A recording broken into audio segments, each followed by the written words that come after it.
अस्सलाम वालेकुम dear all friends, कैसे हैं आप सब लोग। उम्मीद करती हूँ बिल्कुल ठीक ठाक और खैरियत से होंगे। आज मैं आपके लिए लेकर आई हूँ कस्टर्ड की रेसिपी, जो कि हम बनाएंगे रफ़ान कस्टर्ड। 2-3 फ्लेवर इसके बनाएंगे, जिसमें हम इसका वनीला फ्लेवर भी बनाएंगे और इसके अलावा बनाना फ्लेवर भी बनाएंगे।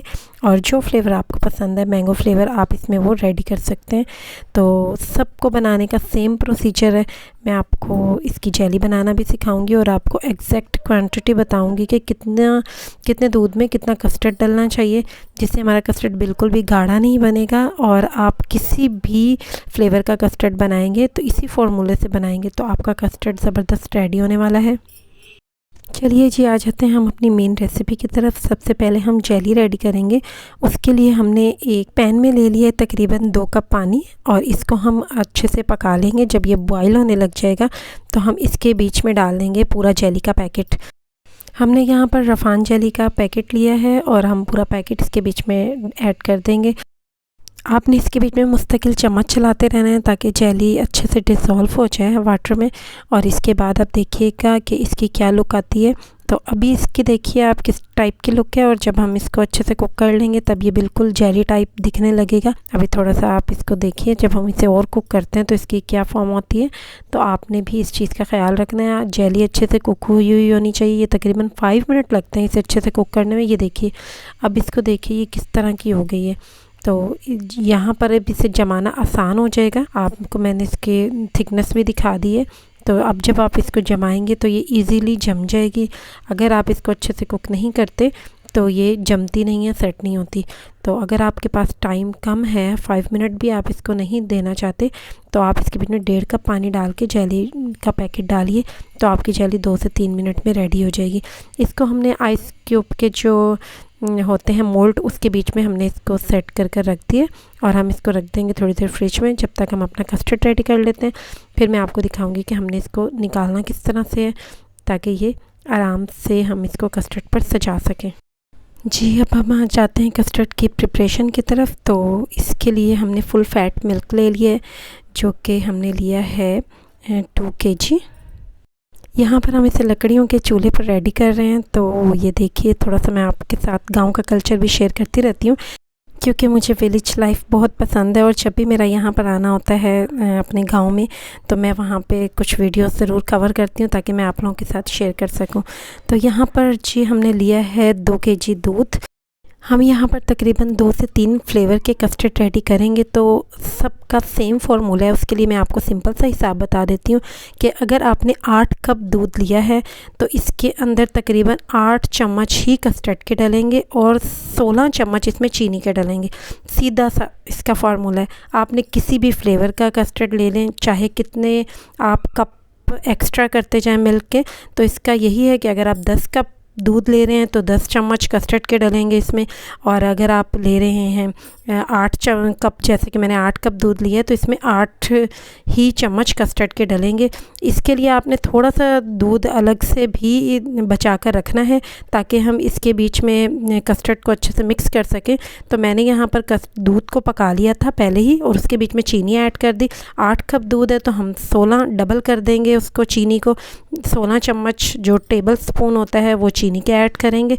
और उसके अलावा कस्टर्ड उसमें 8 कप में 8 चम्मच ही, खाने वाले चम्मच ही कस्टर्ड के ऐड होते हैं। यहाँ जो आपने कस्टर्ड पाउडर मिक्स कर डालना है, वो तकरीबन आपने 1 कप दूध अलग से निकाल लेना है, जो बिल्कुल नॉर्मल रूम टेम्परेचर का दूध हो। उसके बीच में आपने कस्टर्ड मिक्स करना है, क्योंकि अगर आप डायरेक्ट कस्टर्ड बीच में डाल देते हैं ये पकते हुए दूध में, तो वो गुठलियाँ बन जाएंगी, वो कभी भी स्मूथ नहीं होगा, दोबारा से आप उसको सेट नहीं कर पाएंगे। तो आपने इस चीज़ का ज़रूर ख्याल रखना है। तो हमने यहाँ पर अलग से नॉर्मल रूम टेम्परेचर के दूध में तकरीबन 8 चम्मच हमने खाने वाले मिक्स किया अपना कस्टर्ड, और इसको अब हम दूध में, पकते हुए दूध में शामिल कर देंगे। आप जब पकते हुए दूध में शामिल कीजिए तो ऐसे ही चम्मच घुमाते रहिए, ताकि ये बिल्कुल बैठे नहीं, एक किसी साइड पे लगना ना शुरू हो जाए, और ना ही इसकी गुठलियाँ बने। ये अच्छे से स्मूथ सा कस्टर्ड आपका रेडी हो। तो आपने इसको थोड़ी देर पकाते रहना है, और जब इसकी थिकनेस जितनी हमें रिक्वायर्ड हो उतनी हो जाए, तो आपने इसको फिर उतार लेना है, इसको बाउल्स वगैरह में डाल लेना है। मैं आपको दिखाऊंगी कि ये कितना थिक होना चाहिए। ये देखिए एक फ्लेवर हम रेडी कर चुके हैं। अब हम दूसरा भी सेम उसी फार्मूले से रेडी कर रहे हैं कि हमने 8 कप ले लिया दूध और उसके बीच में इसी तरह से ही महलूल सा रेडी करके अलग से रूम टेम्परेचर वाले दूध का 8 कप चम्मच कस्टर्ड का वो भी हमने इसके बीच में डाल दिया। चीनी हमने पहले ही दूध पकते में जब दूध पक रहा था तो इसके बीच में चीनी ऐड कर दी थी। चीनी हमने हमेशा जितने कप दूध है उसे डबल लेनी है। तो ये सिंपल सा फार्मूला है। आप किसी भी किस्म का किसी भी फ्लेवर का कस्टर्ड बना रहे हैं तो जस्ट आपने इसी रेशो को ही मद्देनज़र रखना है कि जितने कप दूध है उतने ही चम्मच खाने वाले हम कस्टर्ड के डालेंगे और उसको डबल कर देंगे शुगर ऐड करने में। तो यहाँ पे हमने इसको अच्छे से कुक कर लेना। तकरीबन मीडियम फ्लेम पे हम इसे पका रहे हैं। मैं आपको दिखाऊंगी कि ये कितना थिक होना चाहिए। बहुत ज़्यादा थिक भी नहीं होना चाहिए। अगर ज़्यादा थिक हो जाए तो भी कस्टर्ड अच्छा नहीं लगता खाने में। तो यहाँ पे मैं एक आपको छोटी सी टिप भी देती चलूँ कि अगर आपसे बाय चांस कस्टर्ड का नहीं अंदाज़ा हुआ और वो थोड़ा सा गाढ़ा हो गया तो आपके पास दूध भी नहीं है तो आप उसके बीच में 1 से 2 कप पानी के भी शामिल कर सकते हैं उसे पकाते हुए, तो भी इसका जो थिकनेस है वो थोड़ी कम की जा सकती है। लेकिन अगर आप इसी रेशो से चलेंगे तो आपके साथ ये इंशाल्लाह मसला होगा नहीं। तो हमारा कस्टर्ड हो चुका है रेडी। तो मैं अब आपको दिखाती हूँ कि ये कितना थिक होना चाहिए। ये देखिए बहुत ज़्यादा थिक भी नहीं होना चाहिए, ना ही बहुत ज़्यादा पतला होना चाहिए। तो थोड़ी देर तो हम कस्टर्ड को रखते भी हैं सेट होने के लिए फ्रिज में, तकरीबन 2 से 3 घंटे। तो उसके बाद ये वैसे भी थोड़ा सा गाढ़ा ही हो जाता है और तभी उसका फ्लेवर मज़े का निकल कर आता है ठंडा होकर। तो हम यहाँ पर कर रहे हैं कस्टर्ड की गार्निशिंग। तो ये टोटली आप पर डिपेंड करता है आप क्या डालना चाहते हैं इसमें, क्या नहीं डालना चाहते। जो आपके घर में पसंद किया जाता है आप वो चीज़ें बीच में ऐड कीजिए। 1 बाउल की गार्निशिंग जस्ट हमने बादामों से की है और उसको आपने लंबाई के रुख में कट कर लेना है। लंबाई के रुख में कटे हुए बादाम बहुत खूबसूरत लगते हैं किसी भी चीज़ पर डालने के लिए। तो दूसरा जो बाउल है उसको हम नॉर्मली प्लेन केक आपने कोई सा भी ले लेना है और उसका हमने कर लिया चूरा हाथ से और वो हम उसकी गार्निशिंग उससे कर रहे हैं 1 बाउल में। तो आप ऐसे ही 2-3 तह प्लेन केक की डाल दीजिए। अगर आप चाहें तो प्लेन केक के छोटे पीस करके भी आप कस्टर्ड में ऐड कर सकते हैं। तो यहाँ पर हमने दूसरा बाउल भी रेडी कर लिया। एक कस्टर्ड के बाउल को हम जेलियों से सजाएंगे। तो ये जेली हमने किस तरह से निकालनी है ये मैं आपको इसका तरीका दिखा देती हूँ। ये देखिए छुरी की नोक की मदद से आपने इसको एक तरफ से डालना है और ऐसे ही गोल घुमा देना है तो ये जेली आराम से निकल जाएगी। वैसे अगर आप इसको पीछे से प्रेस कर करके निकालना चाहेंगे तो जेली को निकालना थोड़ा मुश्किल होता है। आप छुरी की मदद से कर लीजिए या फिर चम्मच की बैक साइड से इसको इसी तरह से ही एक तरफ से घुमा के निकालेंगे दूसरी तरफ तो ये आराम से निकल जाएगी। हमारे पास जो हमने जेलियाँ बनाई हैं ये डायमंड शेप की बनी है और इसी तरह से मैंने इधर भी बादाम कट कर लिए हैं लंबाई के रुख में। यहाँ पर हमारे जो ये 2 बाउल रेडी हुए हैं ये वनीला फ्लेवर के रेडी हुए हैं और बच्चे वनीला फ्लेवर को बहुत ज़्यादा पसंद करते हैं।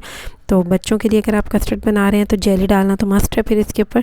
और बाकी हमने जो कस्टर्ड रेडी किया है ये बनाना फ्लेवर का है और इसके अलावा एक मैंगो फ्लेवर का है। तो ये हमने डिफरेंट फ्लेवर के कस्टर्ड यहाँ पर रेडी किए हैं। मैं उम्मीद करती हूँ मेरी ये रेसिपी आपको ज़रूर पसंद आएगी। अगर रेसिपी पसंद आए तो मुझे कमेंट्स में अपना फीडबैक ज़रूर दीजिएगा और मेरे चैनल को कर लीजिएगा सब्सक्राइब और बेल आइकॉन को प्रेस करना बिल्कुल मत भूलिएगा। इससे ये होगा कि मेरी हर नई आने वाली वीडियो का नोटिफिकेशन सबसे पहले आपके पास जाएगा। मुझे दुआ में याद रखिएगा। इंशाल्लाह मिलते हैं किसी नेक्स्ट रेसिपी में। तब तक के लिए अल्लाह हाफिज़।